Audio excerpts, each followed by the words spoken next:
Hey, this is Anney. And Samantha. And welcome to Stuff I Never Told You, a production of iHeartRadio.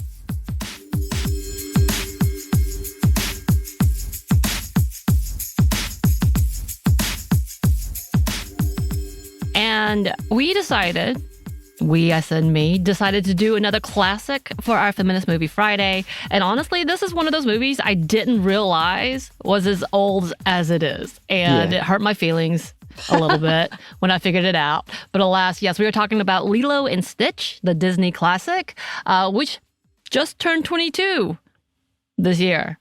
Oh, I actually thought it was older than that. No, how dare you? How dare you? Sorry. I'll see myself out. Get out of here. That's old enough. It's old enough to drink in the U.S. Yeah, okay. That makes sense. Okay. That makes sense. Okay. Yeah, you were you were still in high school? Were you getting out of high school? It came out in 2002. 2002. Yeah, you were just getting into high school? No, middle school? Don't talk to me anymore. Stop talking. I don't want to know. I don't want to know this answer right now. But anyway, but I also forgot, Anney, about all of this, is that this is one of those movies that's in the realms of the older animations where they love to tear your soul out a bit and make you cry because, of course, they had to kill off the parents in order to make this movie about family.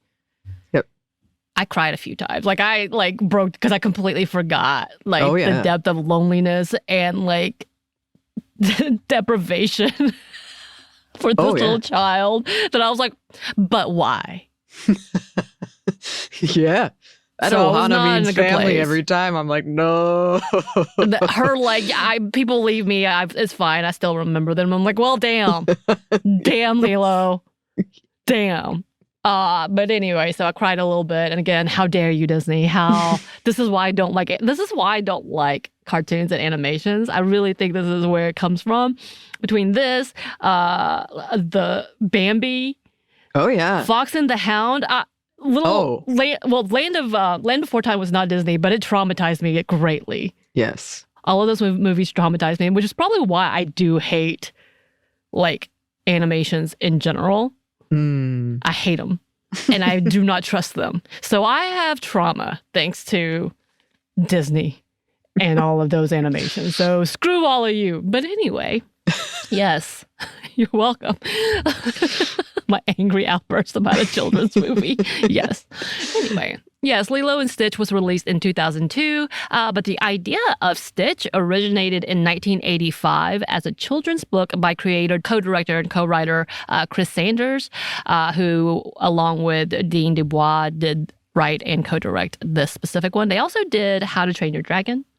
The trailer came out yesterday. Yeah, I saw that. I was like, they were actually. I assume when they talk about live action, they're just making fan cam videos because they've talked about it for so long. But I realize it's actually happening. The Last of Us 2 was a big trick that happened a couple days ago where everyone was like, a new trailer came out. I was like, no, that's a fan trailer. See, they keep tricking me with this. So I didn't realize until not too long ago that it's actually happening. But yes, it is happening. A version was actually in development in 1997 for Stitch. I don't think Lilo and Stitch, but for Stitch, with the idea of it being the Dumbo, quote unquote, of the current generation. So really low cost, but high profit type of conversation. And with the type of animation it featured, it is known as the last of its kind, using watercolor backgrounds like those of the 1940s animation. Also, again, cost effective, because yes, they had the writer-director and kind of the voice of Stitch, which they kind of were like, oh, we do need him to say a few words, all into one person. So they paid him, but not as much as if they had three separate people, I guess. Yeah. I don't know. That's how they said it. And because it was their original, they didn't have to do much for buying rights and such. So a cheaper made movie with higher profits. And it did really well. It was during the week of their release, it was number 2, right behind a Tom Cruise movie. So I think Minority Report was the number 1 movie at that point. That's a throwback. Yeah. Oh, no. Don't make me have another meltdown. Sorry. Anyway. So the film itself was a hit and earned quite a bit of money. And yeah, this also has a live action revamping supposedly in 2025 with actual Hawaiian natives this time around, because the original It did feature a couple of Asian actors. I think Tia Carrere did live in Hawaii for a while, but they weren't Hawaiian natives. So kind of like, and Jason Lee from like the Bruce Lee, like he played Bruce Lee in that biopic. So a lot of things are like, yeah, y'all need to rethink these things. And they have. And I believe people were more happy with the casting because they did turn to actual Hawaiian natives for the live action. We'll see. We'll see. We'll see. I do have to say, though, that Lilo is voiced by Davy Chase, who this movie was nominated for Best Animated Film. So is Spirited Away. Davy Chase also voiced the English dub of Chihiro in Spirited Away, which won the Oscar. Oh. But more importantly to me, and she probably hates this, Samara from The Ring. I did not realize that she was Samara from The Ring. I think you've mentioned her before, and I did not realize there was such an overlap. But I loved The Ring so much, I saw things that had Davy Chase in it because of The Ring. For her like clip of crawling out the well was so well done. Okay, I love that. I love that. But anyway, so we are going to jump into the plot. I'm going to go through it. We start on the planet Turo, where a trial is being held for Dr. Jumba Chukuba for illegal genetic experimentation and the creation of the most destructive and aggressive creature, Experiment 626. After his conviction, they try to exile this dangerous creature. Unfortunately, Experiment 626 makes an escape and crash lands on Earth, where he is promptly run over by several large work trucks. Also, we see the frog, which I believe the frog crosses over in so many of the Disney animations. Yes. He's one of those. Yes. And also, not to completely derail this, I won't, but there was a ride at Epcot that was really scary, and it was called Extraterrestrial. And it was like one of those freaky, like 3D, you could feel it 4D, you could feel like the breathing and the blood and all that. Yeah. They replaced it with Lilo and Stitch. And I'm still burnt up about it, my friend. It's no longer scary. I mean, this could be scary. It could be. As a kid, to be. As a kid, yeah. Anyway, sorry. So coming back, we jump to seeing young Lilo, who is struggling to fit in and having a hard time adjusting during a dance lesson, during which they have their traditional dance lessons. She gets into a fight with the other girls, and it's called a weirdo freak. We soon learn that Lilo is alone with her older sister, Anney, who is trying to provide for the two of them. Soon, a social worker, Mr. Bubbles, aptly named Mr. Bubbles, comes to find the girls having a hard time and warns Anney she has 3 days to change his mind on letting them stay together, or separating them, essentially. Lilo is feeling down and alone, so Anney tries to cheer her up with a pet, where Lilo picks out her favorite, Experiment 626, which she names Stitch. So he pretends to be a dog, which they thought was dead, but yet they put him in the cage with all the real dogs where the real dogs are scared of it.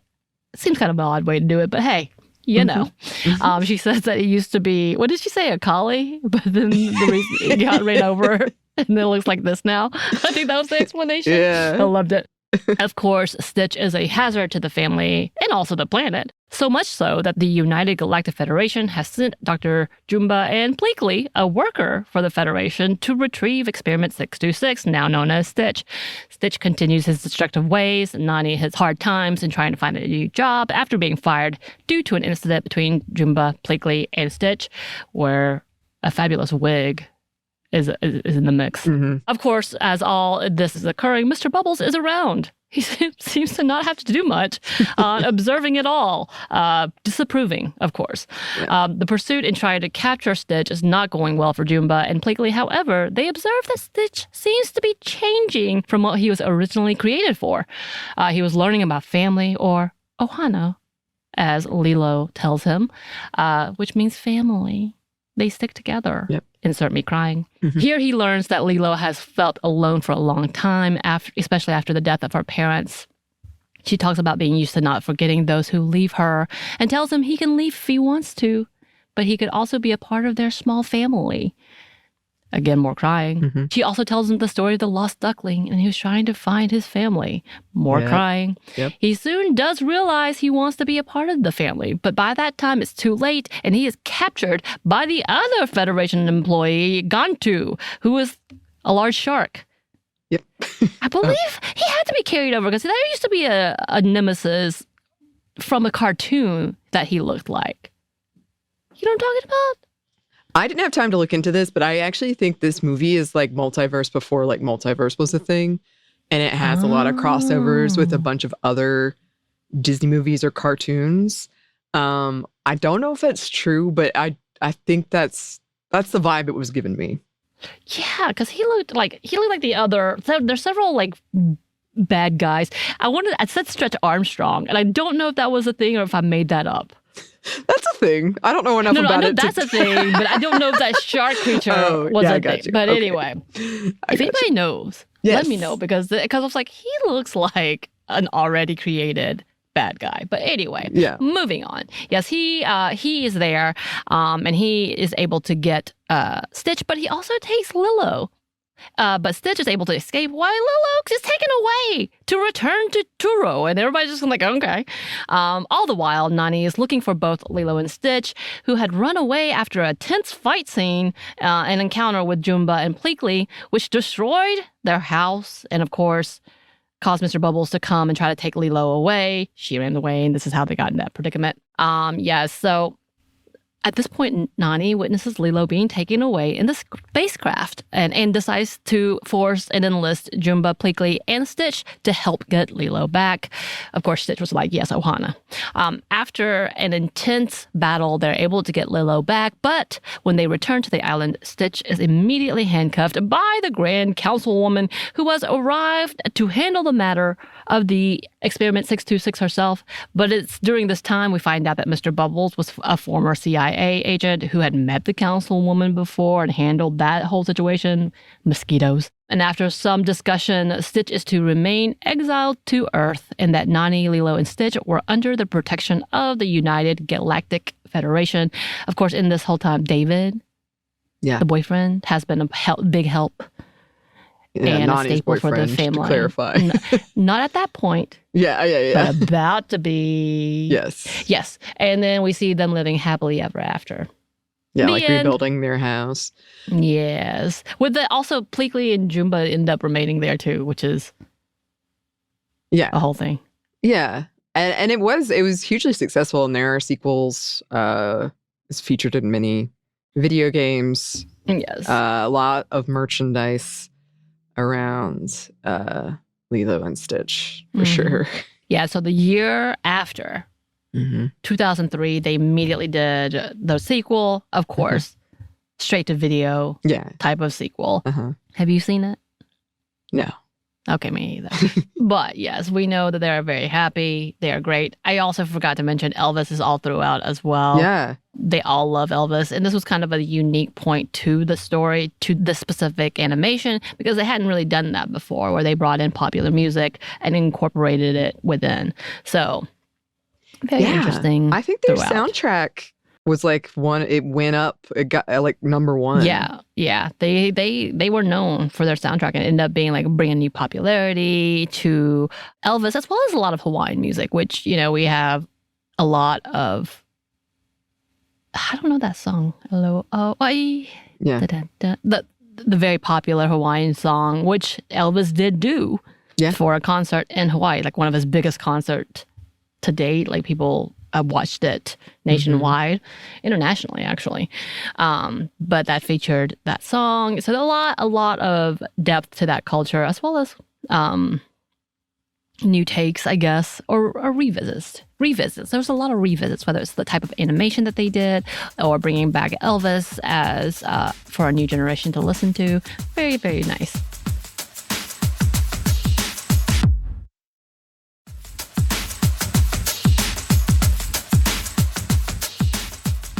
But yes, so that is Lilo and Stitch. Yes, I cried. I think the themes are fairly simple. Obviously, family, Ohana is one of them. And remaining with people that you love. Her sister. Like the ins and outs of them trying to care for each other, but also really annoying each other. Yeah. Oh, sisterhood. Yeah. Destroying things. Oh, yeah. They have I was thinking about the ways this movie is pretty unique, especially for when it came out. And one of them I do think is the relationship between the sisters. When you think about the other Disney movies that came before, it was pretty unique, and that it was at the forefront, and that it was pretty adversarial at a lot of, like, they clearly still loved each other and were fond of each other, but oof, they annoyed each other. Right. The nailing of the house. Yes. The calling of Mr. Bulbs to be like, hey, so I'm left alone and these things are trying to kill me. Hi. I'm always alone. I get punished 5 times a day. Yep. Classic. So that was a big one. I think that the chosen family, of course, is a huge conversation. And I think there's a lot to be said during that time when we were talking for younger generations of what makes a family. People were talking about being step families, having families who have gay parents, all those things was a pretty big topic at that point in time. And I think that was kind of bringing that home in a different way, whether it's, no parents, your sister taking care of you, or you adopt an alien. Yeah. And then you have 2 more aliens who help out. Yeah. Yeah. I mean, again, it's not that is completely new for what Disney was doing before, but that's pretty, because a lot of times it was the evil stepmother, right? Or something like that. Whereas this was much more, come on, my ugly duckling. Like, we're going to be family. We're going to make it work, and it's going to be messy, but that's what it is. Right. Yeah. And there's no real hero versus villain. There's no real villain. Like, all of them kind of seem like could be a villain, but it kind of opens up into being something completely different and making and accepting everyone and loving everyone and being able to change. That was a big thing because, Stitch was created for chaos and evil, and then all of a sudden he's protecting and loving, although he is chaotic. Yeah. Nonetheless, like, for sure. But, like, no understanding family and wanting family, not realizing what it was, because he was created not to need family, but in the end he does want family, and being accepted and being loved can change things even when you feel all alone. And kind of when Lilo was like saying, because Stitch did cause a lot of chaos, and he did kind of get Nani fired, not purposefully, but and also really interfered with her finding jobs. And Lilo still being, wanting to invite him to the family, but being like, hey, this is I want you to be a part of it. You don't have to be, but it is here. Right. So it kind of has that, like, almost unconditional, like, it's here for you. Yeah. But I can't force you to stay. Right. And that's exactly what she said. She said, you can leave, but I'll never forget you. But with that, one of the themes of being alone and trying to find your people, that's obviously, again, I cried because she was so sad. But trying so hard to make friends, but knowing she's a little different and gone through a lot, and really wanting to be with people. Like, she wants to fit in, she wants to do things, but realizing she is different. Like, oh, you're playing dolls? I have a doll. It's got bed bugs in its ears and it's dying, but it's okay. I'm going to operate on her. And then being upset and throwing it, and then realizing she still loves it and going back to get it. Like, stuff like that. And her trying to find that. But then with that, finding Stitch, who was obviously very different as well and very alone. And she was like, you belong to me. We belong to each other because we are both different, and accepting those differences and loving each other and growing with each other, learning with each other. She tries to teach him how to be likable. It does not go well. No, it doesn't. Elvis concerts ensue. Yes. Yeah. It is. Lilo was also kind of interesting in that she wasn't, like, I feel like a lot of the previous heroines of Disney movies were, quote, weird in some way, but their weirdness was like, they could sing to birds. Or like they just weren't going to conform to, I don't know, they were brave and independent, something like that. Like, somehow. It doesn't feel super weird. Right. But like she was a pretty strange, like I'm saying this from my heart. I relate. But she was like somebody who was being herself and was being kind of constantly like, oh, no. Right. You're not going to fit in here. That's wrong. Right. And finding that person who's, you're on your level of weird. So you can be like, hey, look at this doll. Isn't it the coolest thing? And like, yeah. It's really nice. I love the scene of her like, I have to punish my friends and having the voodoo dolls and putting them in the pickle jar. Like the pickle jar was like, okay, that's interesting. Yeah. You got a solution? Not sure what's going to happen. You're pickling them? I like it. Very cute. But she still calls them her friends, and that kind of hurt my feelings too. I was like, no, they're so mean to you. They're so mean.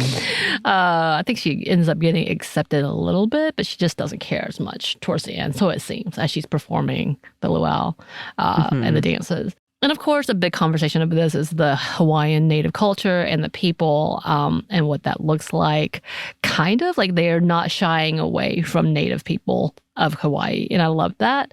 Except again, they did not use any native Hawaiian peoples to represent themselves in this animation. But hey, they have time to learn. We got that live action coming. Mm-hmm.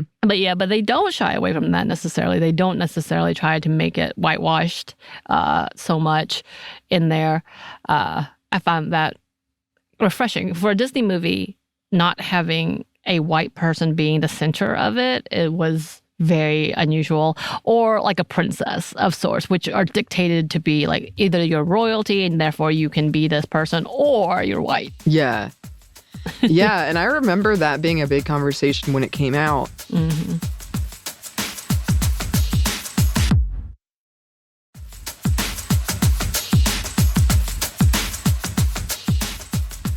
I know we talked about this in Moana, but I remember it being a big conversation when it came out that Nani was fat. She had fat thighs. I remember that. And as a kid who's still like so insecure, I remember reading that and being like, she fat? Right. Oh, no. Yeah. But there was a lot of conversation that was stirred up after this about body types and representation that really, I just remember being so... I would never have thought twice. I just remember those headlines. And then then it was like, oh. Yeah. But apparently that was a big deal too. Well, which is hilarious. So I remember distinctly when I was younger, Beavis and Butthead and Daria coming on. And the animations in those were specifically like the hot girls had very thick thighs and a big old butt, tiny waist, and then like that's the way they were drawn. Yeah. And I remember really appreciating that as a girl with huge thighs, like having issues with the fact that my legs and my calves are huge growing up. And I say huge, large. They really are. They're not small. And I've never had small like legs. And it always made me so self-conscious. And I always felt so obviously bad about myself. But seeing animations like that, where it kind of celebrated that, was unusual to me. And I loved seeing that. And Lilo and Stitch was a part of that conversation. Now, again, there's a whole conversation about like how are they representing people of color? Is that, I will say in the Daria cartoons, outside of Daria herself, who was supposed to be nerdy and small and like all these things, the girls that were the cute girls, they were white girls with thick legs. And I'm like, that's an interesting interpretation for that.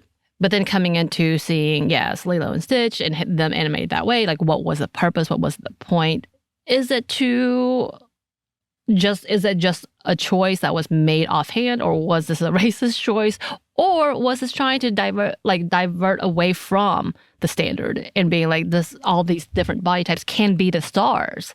You know, like there's so many conversations. So like, is this a negative? Is this how they see people of color? Or is this like just trying to realize people are different shapes? And people who surf and people who are a part of that culture, they're muscular people. They have to be. Yeah. to be able to stand up. My legs shake thinking about it. Yeah. So like there was that conversation of that. I like the different representations in that level. It did feel interesting for some reason, and I say this in an and maybe I'm just being the characters, the human characters seemed more like animations than the alien characters. Does that make sense? Yeah. Like they seemed a little more caricaturish than even the aliens, even though of course Jumbo and Pleakley were made to look comical. Yeah. But then you look at the Grand Councilwoman and you look at Gantu, they seem less caricature-ish for aliens. I know it's an odd statement versus the people who had caricaturish body types and face types. It just seemed interesting to me that they drew it in such a different dichotomy of what I expected to see. Like the Pleakley and Jumba fit in with that kind of caricature-ish, but then the others seem so almost sophisticated. Does that make sense? I know that's an odd statement, but it was an interesting difference to me because I noticed that at the very beginning, because at the very beginning you get kind of look at the darkness of it, of the trial, and this was one of the first full-length animation that was sci-fi cartoon. Sci-fi feel-good cartoon, it was noted as that it was unusual instead of just being straight, one or the other. So I did find that interesting when you have those differences, because you see the kids drawn in such a way that does feel like a comic. Yeah. The children all kind of look like they're part of the, what is that, woodblock peoples? I know what you're talking about. You know what I'm talking about? So it was interesting. Again, I think this is the last animation they said before the new Pixar level with Toy Story and all that started coming out. So a little different in how they did that. But it is interesting to see the differences. It's still a classic. Didn't realize it was 22 years old. Still hurts my feelings. Yeah. I'm okay. Yeah. Well, like you said, there will be live action. We'll have to see how that turns out. I'm very interested. I do recommend, if you haven't listened to our episode on Moana, I do recommend going and listening to that, because we did talk about body types and representation and race culture in that. So that's an ongoing conversation. And we have Moana 2 coming out soon. And so there's been a lot of talk about that, a lot of excitement about it. And then also in there, we talked about the kind of strangeness of, I'm pretty sure, I don't think this is any big surprise. I've never looked it up, but I'm pretty sure a movie like Lilo and Stitch or Moana, a lot of times the part of the push is people visiting Hawaii. And so they can put that in their resort. And so one of their nicest resorts, the Polynesian, has the Lilo and Stitch restaurant, Ohana. That just makes sense. Disney does that. They try to have reasons why you want to go to their parks and see their movies and get their merchandise, all that. So it's not I'm saying some big, but I do think that's a big part, is they know people like going to Hawaii. But yeah, we would love to hear from you listeners if you have any thoughts about this movie. You can email us at stephanieandmomstuff@iheartmedia.com. You can find us on Twitter at momstuffpodcast, or on Instagram and TikTok at Stuff I've Never Told You. We're also on YouTube. We have a TeePublic store, and we have a book you can get wherever you get your books. Thanks as always to our super producer Christina, our executive producer Maya, and our contributor Joey. Thank you. And thanks to you for listening. Stuff I've Never Told You is a production of iHeartRadio. For more podcasts from iHeartRadio, you can check out the iHeartRadio app, Apple Podcasts, or wherever you listen to your favorite shows.